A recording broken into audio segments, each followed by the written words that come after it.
South ఇండియాలోనే biggest sorry store మన Varahi silks మన విజయవాడ ఎంజీ రోడ్ లో డిసెంబర్ 4వ తారీఖున ఘన ప్రారంభం. మ్యామ్, ఇప్పుడు ప్రజెంట్ ఉన్న యంగ్స్టర్స్ ఎవరైతే 30 ఏళ్ల లోపల ఉన్నారో వాళ్ళెవరు కూడా మాకు పెళ్ళొద్దు అని అంటున్నారు. అప్పట్లో నిజంగా మీకు అలాగే ఉండేదా? పెళ్ళొద్దు అనుకున్నారా? నిజంగా లేదు నాకు ఫ్యామిలీ కావాలి, నన్ను ఇష్టపడే ఒక భర్త కావాలి అనుకున్నారా? ఎలా అనుకున్నారు? పెళ్లి పాయింట్ ఆఫ్ వ్యూలో what is your point? Good question. యాక్చువల్గా మేమిద్దరం కలిసి చదువుకున్నాం, కలిసి ఉన్నాం కదా. ఫైనల్ ఇయర్ అయిపోగానే ఇంకా వెళ్ళిపోవాల్సి వచ్చింది ఎవరిళ్ళకి వాళ్ళం. సో అప్పుడు అర్థమైంది మేమిద్దరం అంటే మాకు అప్పుడు దాకా లేదు. దెన్ అసలు మేమిద్దరం విడిగా ఉండలేమని అప్పుడు మాకు తెలిసింది. ఏదో సినిమాలో ఇలాగే చూపిస్తారు తెలుసా మీకు? హీరో హీరోయిన్స్ ఒకే కాలేజ్ లో చదువుకుంటారు, అవునా? వెళ్ళిపోయేటప్పుడు అర్థం అవుతుంది మన ఇద్దరు ఇలా పోయినాక అర్థమైంది. వెళ్ళిపోయినాక అది చాలా టఫ్ అనిపించింది. దెన్ అప్పుడు మేము ఇంకా పెళ్లి చేసుకుంటే కలిసి ఉండొచ్చు కదా అని డిసైడ్ అయ్యాం అనమాట. సో అప్పుడు మేము పెళ్లి చేసుకున్నప్పుడు హార్డ్లీ నాకు 24, ఆయనకి 25, 26 అంతకన్నా లేదు. అప్పుడు మేము ఓన్లీ హౌస్ సర్జెన్సీ చేసాం.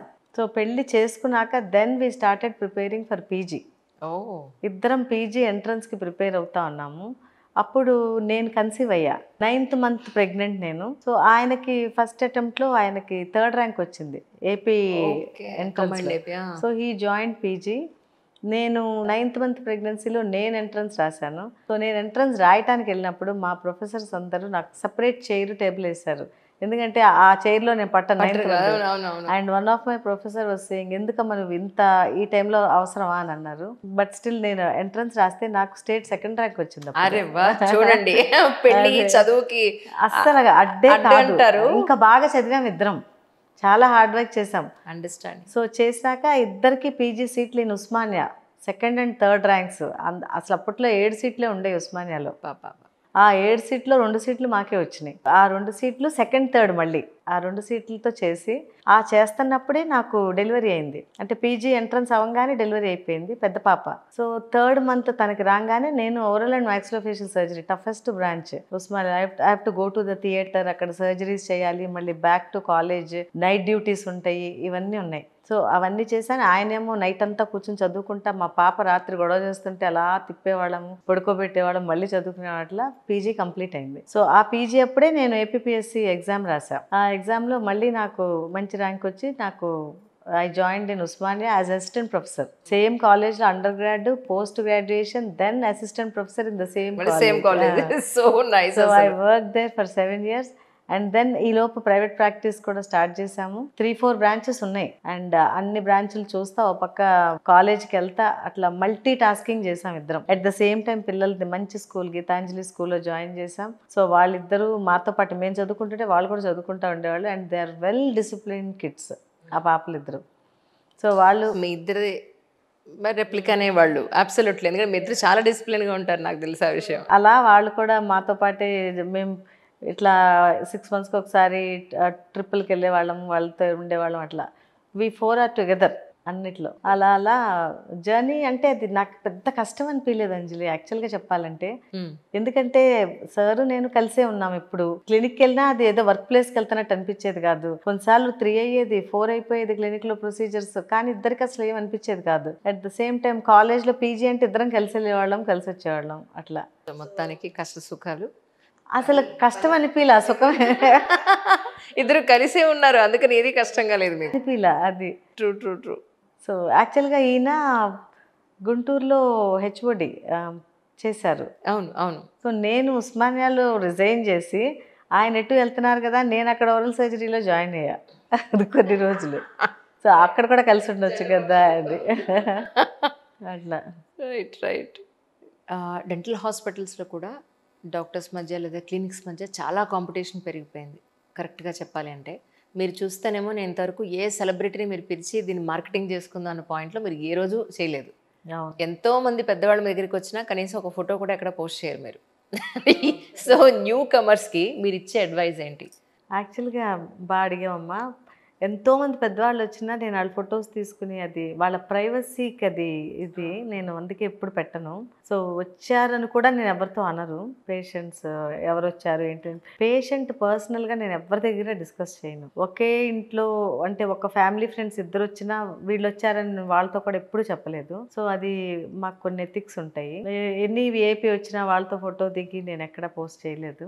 తర్వాత ఇప్పుడు రాను రాను డెంటల్ క్లినిక్స్ చాలా ఎక్కువైపోతున్నాయి అండ్ డెంటిస్ట్ చాలామంది పర్ ఇయర్. ఆ రోజుల్లో చాలా తక్కువ మంది ఉండేవాళ్ళు 30 years back. But here too many dental colleges, private colleges కానీ గవర్నమెంట్ కాలేజెస్ అన్నీ ఎక్కువ వచ్చేసి నెంబర్ ఆఫ్ డెంటిస్ట్ బయటకు ఎక్కువ వస్తున్నారు.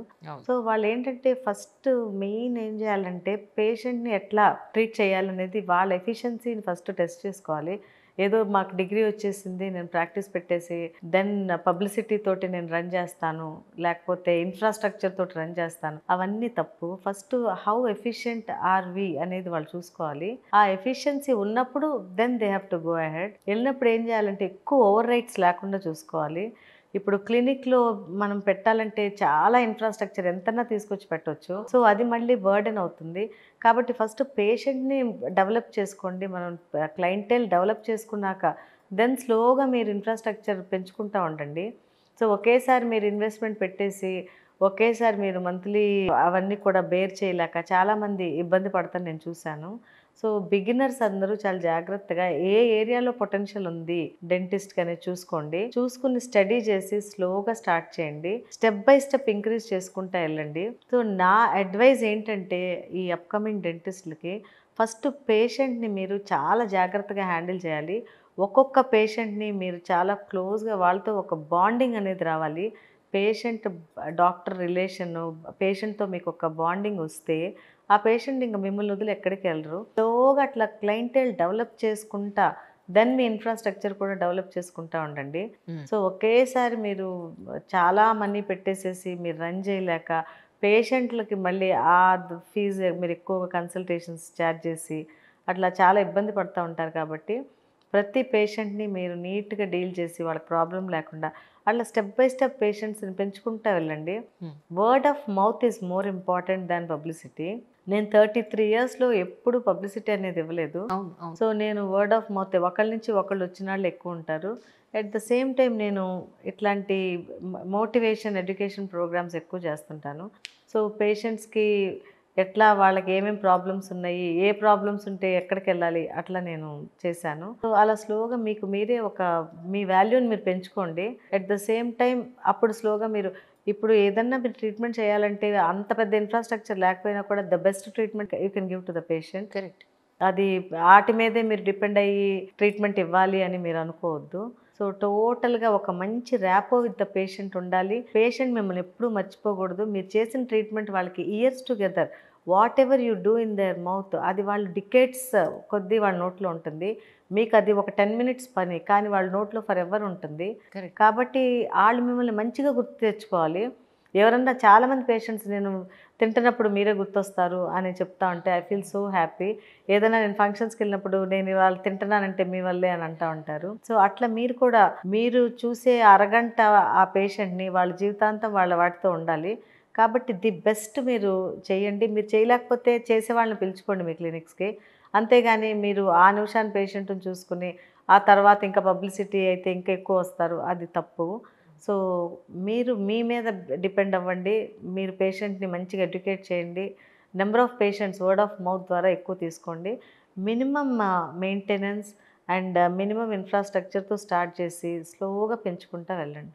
కానీ ఈ రోజుల్లో అండి ఎలా పబ్లిసిటీ అనేది మార్కెటింగ్ ఎలా చేస్తున్నారంటే ఇంత పెద్ద ఇన్ఫ్రాస్ట్రక్చర్ ఉంది, మా దగ్గర లేని ట్రీట్మెంట్ లేదు, అప్డేటెడ్ వెర్షన్స్ అన్నీ మా దగ్గర ఉన్నాయి, సో మీరు 10 రకాల ప్లేసులకి తిరగాల్సిన పని లేదు, అన్నీ మా దగ్గరే ఉంటాయి, ఇది చూపించుకోవడానికి చాలా వీడియోలు చేసి పెడుతూ ఉన్నారు. సో మీరు చూస్తేనేమో కరెక్ట్గా చెప్పాలంటే ఇవన్నీ ఉండడం వల్ల కొన్ని పర్టికులర్ ఇవి ట్రీట్మెంట్స్ ఉండడం వల్ల ఫర్ ఎగ్జాంపుల్ మనకి ఎక్స్రేనే అనుకుందాం అండ్ వీటి వల్ల మనకి చాలా రకాలైన డిస్టర్బెన్స్ వస్తాయని ఇందాక మీరు అన్నారు. మనకి వ్యూవర్స్కి అర్థం కావడానికి మీరు ఎందుకు అంత పెద్ద ఇన్ఫ్రాస్ట్రక్చర్ పెట్టలేదు అని అంటే ఏం చెప్తారు? యాక్చువల్గా నాకు కావాల్సిన అన్నీ ఉన్నాయి అంజలి క్లినిక్లో, నేను ఎక్కడికి పంపను. So I have intraoral x-rays ఉన్నాయి, at the same time RVGs ఉన్నాయి, అట్లా పేషెంట్కి అవసరమైనవి ఉన్నాయి, అంతేగాని ఎక్స్ట్రా హైప్ నా దగ్గర పెట్టుకోను. సో దానివల్ల మనకి ఇబ్బందులే. ఇప్పుడు ఫర్ ఎగ్జాంపుల్ నేను పేషెంట్కి ఏదన్నా ఒక సింగిల్ టూత్ ఎక్స్రే అనుకోండి, అప్పటికప్పుడు ఒక ఐఓపీ తీస్తాను, లేకపోతే ఆర్వీజీతో చూస్తాను. అలా కాకుండా నేను ఓపీజీ మెషిన్ తెచ్చుకుని నా క్లినిక్లో పెట్టుకున్నాను అనుకోండి, దానివల్ల నాకు, పేషెంట్కి, నా క్లినిక్లో చేసే వాళ్ళకి అందరికీ రేడియేషన్ హ్యాజర్డ్స్ ఉంటాయి. సో నాకెందుకు, when there is a diagnostic centre providing all this, డెఫినెట్గా అక్కడికే పంపిస్తాను. ఇన్స్టెడ్ ఆఫ్ పేషెంట్ ఇంటికి వెళ్ళి నా దగ్గరికి వచ్చేప్పుడు మధ్యలో ఒక ఓపీజీ తీసుకుని రావచ్చు, లేదా నేను వాళ్ళకి నా ల్యాప్టాప్లో వాళ్ళకి ఆర్వీజీతో మొత్తం ఏమేమి ఉన్నాయి చూపించి నేను అట్లా కూడా ఎక్స్రే చేస్తాను. సో అట్లా ఇప్పుడు లేజర్స్ ఉంటాయి, ఈ లేజర్తో ట్రీట్మెంట్ ఎప్పుడు అవసరమో చూసుకుంటాను. ప్రతిదీ నేను లేజర్తో చేయను. I depend upon my blade and my ఇది. మాన్యువల్గా నేను బ్లేడ్తో సర్జరీ చేస్తాను, మాన్యువల్గా చేసి ఫైన్ హీలింగ్ ఉంటుంది, ఎటువంటి కాంప్లికేషన్స్ ఉండదు. అలాంటప్పుడు నేను ఇంకా లేజర్ తీసుకుని లేజర్తో ఎందుకు చేయాల్సి వస్తుంది? So when I'm confident of my self, I do with precise surgeries నీట్గా చేస్తాను. పోస్ట్ ఆప్ కాంప్లికేషన్స్ కూడా I will be knowing what's happening అనేది. అదే నేను ఇంకో మెషిన్ మీద డిపెండ్ అయ్యి పోస్ట్ ఆప్ ఆ పేషెంట్కి గ్రాన్యులేషన్ టిష్యూ వచ్చిందా, లేకపోతే పేషెంట్ హీలింగ్ డిలే అయిందా, సో అది లేజర్ వల్ల లేకపోతే దాని ఇది అని నేను చూసుకోను. So what I'm doing, I do with confidence. And నేను కూడా మినిమం అందుకే చెప్తున్నాను మీకు, మీ మీద మీరు కాన్ఫిడెన్స్, మీరు నేర్చుకోండి అన్ని రకాల techniques. So don't completely depend. ఇప్పుడు లేజర్స్ అనేది ఎప్పుడు అవసరము, అది ఇన్ని ఇయర్స్ దాకా మనకి లేవు, అవసరమైనప్పుడు వాడండి లేజర్స్, లేనప్పుడు మీరు మాన్యువల్గానే చేసుకోండి. వ్యూవర్స్ అందరికీ, మీకు కూడా డెంటల్కి సంబంధించిన, గమ్కి సంబంధించిన, టోటల్గా ఓరల్కి సంబంధించిన ఏదైనా మీకు డౌట్స్ ఉంటే కింద కమెంట్ సెక్షన్లో కమెంట్ చేయండి. నెక్స్ట్ ఎపిసోడ్లో ఖచ్చితంగా దాన్ని కవర్ చేసే ప్రయత్నం చేస్తాను.